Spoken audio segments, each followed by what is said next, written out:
कि कहूँ ना निशान सातों के, देखो मोमिनो तुम। क्यामत की सातों निशानियों मोमिनो तुम देखो। हक सुभान ने तुमको दिया अपना इलम। धनी ने आपके ताले ही वो इलम लिखा है। आपको ही उस इलम के दावेदार वारिस आप हो। आपको उन्होंने अपना दिव्य तारतम ज्ञान प्रदान किया है। हक सुभान ने तुमको दिया अपना इलम, क्योंकि उनके वारिस आप हो, उत्तराधिकारी। तो आपको ही इलम देना था ना। कही दाबदल अर्ज मक्के से, आजुज माजुज भई जोर। भई लड़ाई दज्जाल सो जाहिर भई ठोर ठोर। अब सात निशान की बात आ रही है कि कुरान शरीफ में पहला निशान कहा गया दाबतुल अर्ज नाम का जानवर मक्के से जाहिर होगा। और दूसरा निशान आजुज माजुज। अभी तीनों का विस्तार करते हैं। और तीसरा निशान दज्जाल, अज्ञानता। दज्जाल क्या? अज्ञानता, जिसके साथ इमाम मेहदी साहिबु जमा और मोमिनों की जगह जगह लड़ाई हो रही है। अब इन निशानों को विस्तार से जानते हैं। सबसे पहले दाबतल अर्ज।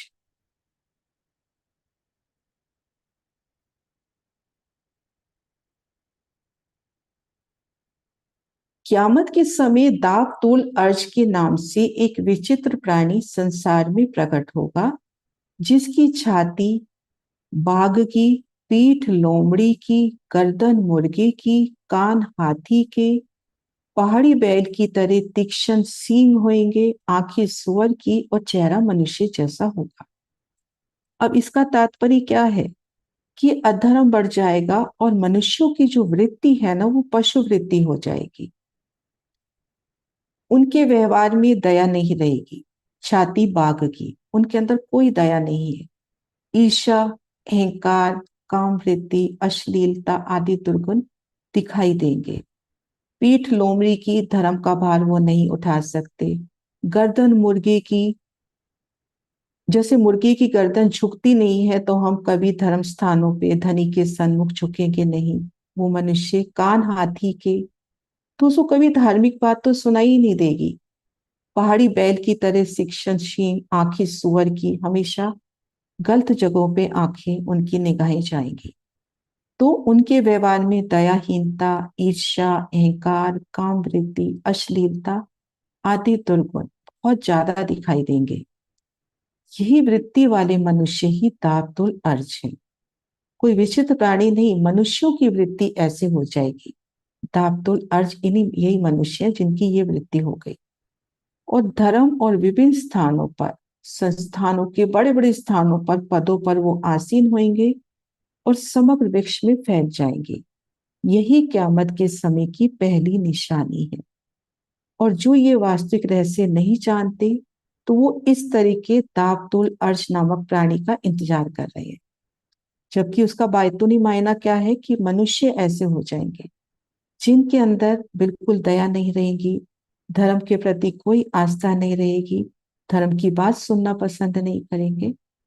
तो इस प्रकार से पहला निशान हुआ क्यामत के समय दाबतुल अर्श नाम के प्राणी का संसार में प्रकट होना। और दूसरा निशान है आजुज माजुज। क्यामत के समय पूरी दुनिया को खाने के लिए आजुज माजुज अपनी पूर्ण शक्ति सहित अपनी तीन अपनी 4 लाख कौम और 3 फौज लेके प्रकट होगा। क्यामत के समय में पूरी दुनिया को खाने के लिए आजुज माजुज अपनी पूर्ण शक्ति सहित अपनी 4 लाख कौम और 3 फौज लेके प्रकट होगा। आजुज 100 गज लंबा, माजुज 1 गज लंबा होगा। दोनों अपनी आंखें जोर से भींचकर अष्ट धातु की जो दीवार है, उसको पतले कागज जैसी नाजुक बना देंगे। इस निशान का अभिप्राय क्या है? इसका बातूनी क्या है? कि आजुज है दिन, माजुज है रात।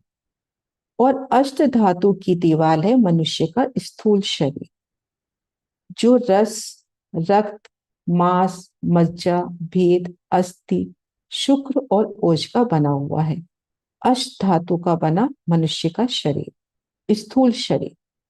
दिन में मनुष्य की वृत्ति 100 दिशाओं में दौड़ती है, 100 तरफ दिल जाता है, ये काम भी करना है, ये काम भी करना है, ये काम भी करना है, इसको भी राजी कर दो, उसको भी राजी कर दो। और रात को मनुष्य थककर ऐसा चूर हो जाता है और सो जाता है, और एक पलक झपकने घड़ी में पूरी रात बीत जाती है।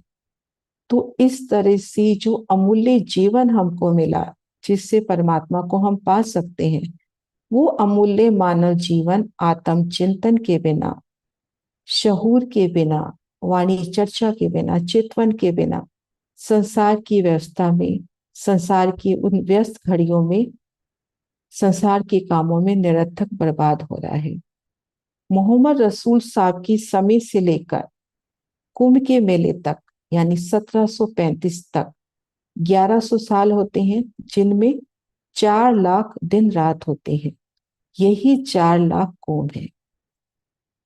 ऊपर बात आई ना 4 लाख कुंभ की और 3 फौजें, तो यही 4 लाख कुंभ है। और उनकी 3 फौज कौन सी है? सुबह, दोपहर और संध्या।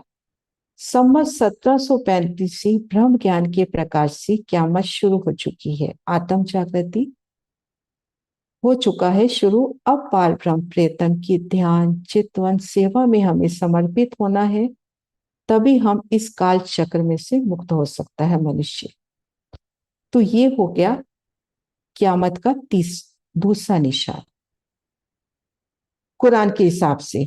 अगर हम लेते हैं मार्फत सागर से, तो ये पहला हुआ दावतुल अर्ज, और मार्फत सागर में ये चौथा निशान है। अब हम देखेंगे जो तीसरा निशान बड़ी वृत्ति में आया है कुरान शरीफ के हिसाब से। क्यामत के समय आकाश को स्पर्श करता हुआ ऊंची पीठ वाले गधे पर सवार एक दज्जाल प्रकट होगा, जो एक आंख से अंधा सर्वत्र दृश्यमान होगा। क्या तात्पर्य है इससे? इसका बातूनी क्या है? केवल लौकिक माया में डूबा मन गधे पे सवार सब जगह दिखाई देगा। वह संसारी जीवों को चारों तरफ से घेर लेगा और अपने वश में कर लेगा। सत्ता के लालच, कर्मकांडी ब्राह्मण हो गए, पादरी, संस्था के ट्रस्टीगण, इन सब के दिल में लौकिक स्वार्थपूर्ण भावना ही दज्जाल का छपा स्वरूप है। ऐसा कहा जाता है कि वे अपनी ताकत से एकदम सूखे जंगल में उल्टी नदियां और नहरें बहाएंगे। अर्थात शैतानी बुद्धि वाले मनुष्य अहंकारवश जगत की जीवों को एक पार ब्रह्म की प्रेम उपासना से तो दूर करेंगे, और निराकार शर ब्रह्मांड की शक्तियों में जड़ कांडों में फंसा देंगे। उनके लिए नित्य नए रोज नए नए पंथ संप्रदाय चलाएंगे। श्रद्धा रहित ये मनुष्य धर्म ग्रंथों के अपने मन से जाहिरी अर्थ करके मनुष्यों को भरमाएंगे, है ना। जैसे वर्णन भी आता है कि जैसे संस्कृत में श्लोक है तो एक एक अर्थ, एक एक अक्षर की 12-12 अर्थ, तो अपने मन से उनकी जाहिरी अर्थ करके मनुष्यों को भरमाएंगे और उनको पार ब्रह्म के चरणों से दूर ले जाएंगे और नित्य मुक्ति के मार्ग से भी उन्हें वंचित कर देंगे। ऐसे ज्ञान और विज्ञान अर्थात हकीकत और मार्फत रहित होने से ऐसे तमाम मार्ग निरर्थक है, उनका कोई अर्थ नहीं है इन सब मार्गों का, क्योंकि इससे ना तो धनी मिलेंगे ना धनी के चरण मिलेंगे। तो ये ज्ञान और विज्ञान हकीकत और मार्फत रहित होने से ऐसे तमाम मार्ग, जितने भी मार्ग बनते हैं ना, ये पंथ बन गया, वो पंथ, वो सब निरर्थक है। अब हम सोचें, क्या सूखे जंगलों में नदी नहर बह सकती है? नहीं ना। हाँ, मृग जल अवश्य दिखाई दे सकता है, भ्रम हो सकता है, लेकिन वहां पे नदी नहरें नहीं बह सकती। तभी तो उसको उल्टी नहर कहा गया है, क्योंकि इससे किसी की भी आत्मिक प्यास बुझती नहीं है। कहने को हम धर्म की राह पे चल रहे हैं, लेकिन उस धर्म को अगर सत्यता को नहीं पहचानेंगे तो हमारी आध्यात्मिक प्यास तो नहीं बुझेगी ना, हमें सुकून नहीं मिलेगा। इसलिए कहा गया कि इमाम मेहदी अपने ब्रह्म ज्ञान के द्वारा दज्जाल को धरती पर फेंक के पछाड़ेंगे। इमाम मेहदी साहब अपने ब्रह्म ज्ञान के द्वारा दज्जाल को धरती पर, दज्जाल क्या, अज्ञानता को धरती पर फेर के पछाड़ेंगे, उन अज्ञानता को अपने बेशक इलम से दूर कर देंगे। तो ये हुआ इन चपाई में जो 3 निशान दिए, कहीं दाबतल अर्ज मक्के से आजुज माजुज भई जोर, भई लड़ाई दज्जाल सो जो जाहिर भई ठोर ठोर। कुरानी शरीफ में पहला निशान कहा गया दाबतुल अर्श नाम का जानवर मक्के से जाहिर होगा। दूसरा निशान आजुज माजुज का है, अर्थात दिन रात रूपी दोनों के काल कहे गए। तीसरा निशान दज्जाल है, जिसके साथ इमाम मेहंदी साहिबु जमा और मोमिनों की जगह जगह लड़ाई हो गई है। ये रहा बातुन इस्लाम की और दाखिल करे मोमिन, इस सामी दीन सो लड़े मारी राह दजाल रोशन। ये रहा बातुन इस्लाम की, सत्य धर्म की, दीन इस्लाम की ये बातुन राह है। और इनमें कौन प्रवेश करेंगे? मोमिन। मोमिन ही उनके गुज रहस्य छिपे भेद को जाहिर करेंगे, उनके बातुनी रहस्यों को जाहिर करेंगे। मोमिनी धर्म के बातुनी भेदों को बताकर सबको दाखिल करेंगे और धर्म की राह पर लाएंगे। इस सामी दीन सो लड़े मारी राह दजाल रोशन। स्वार्थ प्रवृत्ति, जो स्वार्थी प्रवृत्ति है, कलयुगी बत्ती है, जिनके अंदर दज्जाल मोमिन है, मतलब ऐसी जो स्वार्थ प्रवृत्ति वाले हैं, उनके अंदर बैठ के दज्जाल मोमिनों से लड़ाई करेगा। इस सामी दीन सो लड़े मारी राह दज्जाल रोशन। ऐसी प्रवृत्ति वाले कलयुगी बुद्धि वाले मनुष्य के अंदर बैठ के दज्जाल मोमिनों से लड़ाई करेगा। अब आगे निशान है, हजरत ईसा उतरे करे इमामे इमामत, बिना रोशनी सूरज मगरब पहुंचे आखिर की साय। चौथा निशान हजरत ईसा रूहल्ला का पुनः आगमन, जो कि सदगुरु श्री देवचंद जी के रूप में प्रकटे। पांचवा निशान इमाम मेहंदी साहिब जुमा का है, जो अर्श बका पर सिजदा करा के इमामत कराएंगे। और छठा निशान पश्चिम से बिना रोशनी के सूरज का उदय होना है। तो ये 3 निशान भी देखते हैं।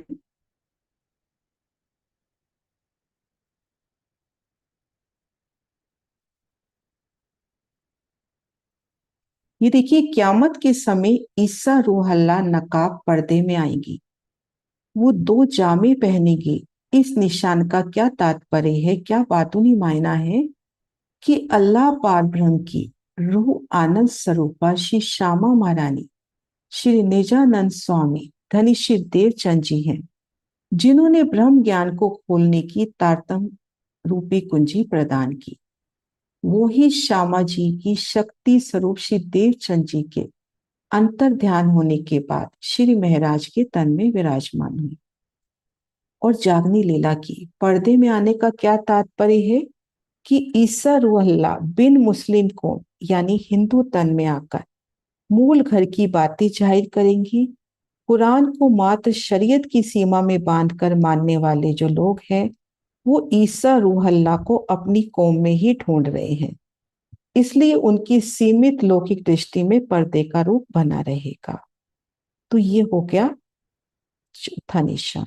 आगे, क्यामत के समय इमाम मेहंदी यथार्थ सत्य का झंडा लेके प्रकट होंगे। कब्र से मुर्दे उठेंगे। क्या भाव है? दाबा का कत्ल करेंगे, पहाड़ों को जमीन से दोस्ती करा देंगे, दज्जाल को मार देंगे। इन निशान का बातूनी अभिप्राय ये है कि अल्लाह पाक ब्रह्म की 5 शक्तियां इमाम मेहंदी बुद्ध निष्कलंक अपनी ताकत से संसार को कर्म कांड उपासना के बंधनों से छुड़ाकर ज्ञान और विज्ञान का नूरी झंडा लहराएंगे।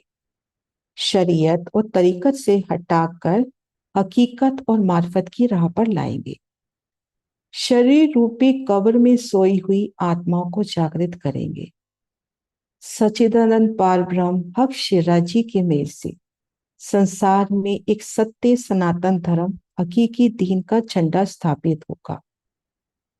उनके इलम से, बेशक इलम से, तारतम ज्ञान से, अपने स्वरूप साप से शरीर रूपी मिट्टी की कब्रों में से मृतक समान बैठी आत्माएं जागृत होंगी।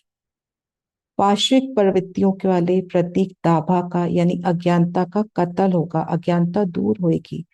दज्जाल का संसार होगा, दज्जाल का भी संहार होगा। इमाम मेहंदी के इलम से अंतः चक्षु खुल रहे हैं, श्री तारतम वाणी से सभी के दिल से मृत्यु और काल का भय दूर हो रहा है। सूर्य का आकाश में न उगकर दिल में उगने वाला, कहने का अर्थ क्या है कि ब्रह्म रूपी सूर्य का उगना, मगरब से सूर्य उदय होना। पूर्व की अपेक्षा पश्चिम में उगने का अभिप्राय है कि अरब के विपरीत भारत में हिंदू तन में इमाम मेहंदी स्वरूप मार्फत के ज्ञान रूपी सूर्य का उगना। शरीयत में बंधे मुसलमान उन पर विश्वास नहीं करेंगे, फलस्वरूप वे इल्मे लदूनी से वंचित रह जाएंगे। इसलिए कहा गया वो जो सूर्य होगा मुसलमानों के लिए बिना रोशनी का होगा। अब लास्ट वन जो है अस्राफील का सूर फूकना, ध्यान से सुनते हैं। क्यामत के समय, आत्म जागृति, क्यामत के समय अस्राफिल फरिश्ता अपनी पूरी ताकत से 2 बार सूर फूकेगा। उसकी आवाज से बड़े बड़े पहाड़ जमी दोस्त हो जाएंगे। क्या अभिप्राय है? जागृत बुद्धि का अस्राफिल जब पहला सूर फूकेगा अर्थात कुरान की बातों अभिप्राय सब खोल देगा, वेद कतेबों की बातों रहस्य खुल जाएंगे, ब्रह्म बाह्य आडंबर पाप समाप्त हो जाएंगे, महक बुद्धि का पहाड़ रुई के समान उड़ जाएगा। अहंकार के प्रतीक बड़े बड़े पहाड़, जैसे बड़े बड़े धर्माचार्य हैं, विद्वान हैं, उनका ज्ञान कैसे उड़ेगा? जैसे कपास का रुई होती है ना, उस तरह से वो उड़ जाएगा, जमी दोस्त हो जाएगा, जो वर्तमान में हो रहा है। अब अस्राफील का दूसरा सूर, उसकी हुंकार से क्या होगा? ब्रह्म आत्माओं को अपने चिन्मय स्वरूप में उठाया जाएगा, उनकी परात्म स्वरूप में, उनके मूल तन में उनको उठाया जाएगा और जगत के जीवों को भविष्यों में अखंड मुक्ति मिलेगी। हकीकत और मार्फत के आध्यात्मिक ज्ञान और विज्ञान के प्रकाश में दिखावा मात्र जो कर्मकांडी धर्म है, शरीयत मानसिकता अब समाप्त हो जाएगी। तारतम ज्ञान से प्रकाशित सत्य धर्म की स्थापना से 8 बहिश्तों में संपूर्ण संसार को मुक्ति मिलेगी। अंत में हर कोई रूह अल्लाह इमाम मेहंदी स्वरूप वास्तविक ज्ञान की 2 पहाड़ की पूजा करेंगे। आखिर में क्या होगा? हर कोई रूह अल्लाह और इमाम मेहंदी शिरप्रान नाथ जी वास्तविक ज्ञान के 2 पहाड़ों की पूजा करेंगे। सभी को युगल स्वरूप की पहचान हो जाएगी। बोलो श्री प्राणनाथ प्यारे की जय।